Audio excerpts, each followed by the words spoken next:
Hi guys, good morning. Punta kami sa bangko dito sa Embajadores kasi mag-open si Banang ng kwenta bangkarya niya.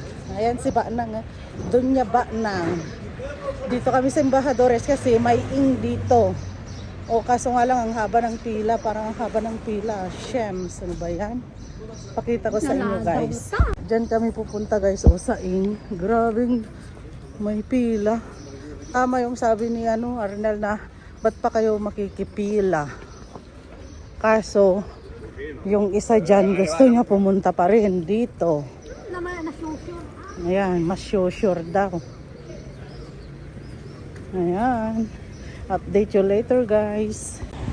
Diyan kami pupunta guys. So, kasi ganyan ang bangko ko. Maganda kasi yan guys, sin komisyones, pag nagpadala ka ng pera, pag nag-transfer ka or kuha outside Spain, walang bayad. Yung iba kasi may charge. Pero ito wala guys, kaya maganda. Tanin ni ba nang ampay nga nakakuha. Kasi kani. Ampay nga naka-stroke.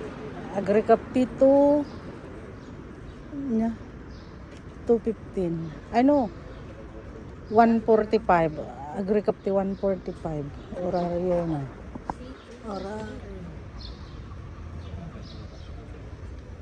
Ano tao dyan guys. So nga ko. Dito na kami sa loob guys. Ang mga pila. Andyan naman. Upo kami dito. Naghihintay ng turno namin. Doon naman yung pag magsakar ka ng kwarta.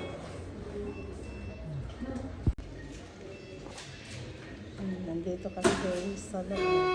Naghihintay ampay. Sumarunutan to. Ayan guys, nandito na kami sa McDo kasi hindi pa kami nagbre-breakfast. Dito na kami. Kasi anong oras na?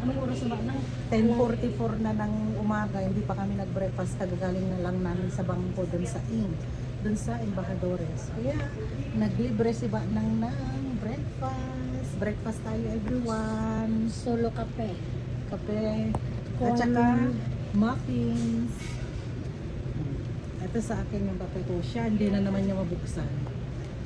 Bye guys. Breakfast tayo. Ito sa akin, descafeinado, si Banang normal.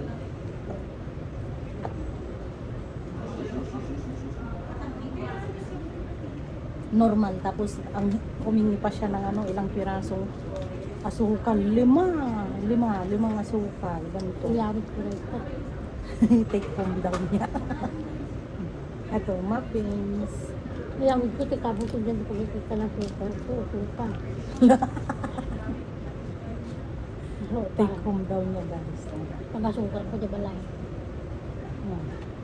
Sarap. May matitikan ko, kung na nilali ko. Bye. Kain lang muna kami. Kung na nilali ko.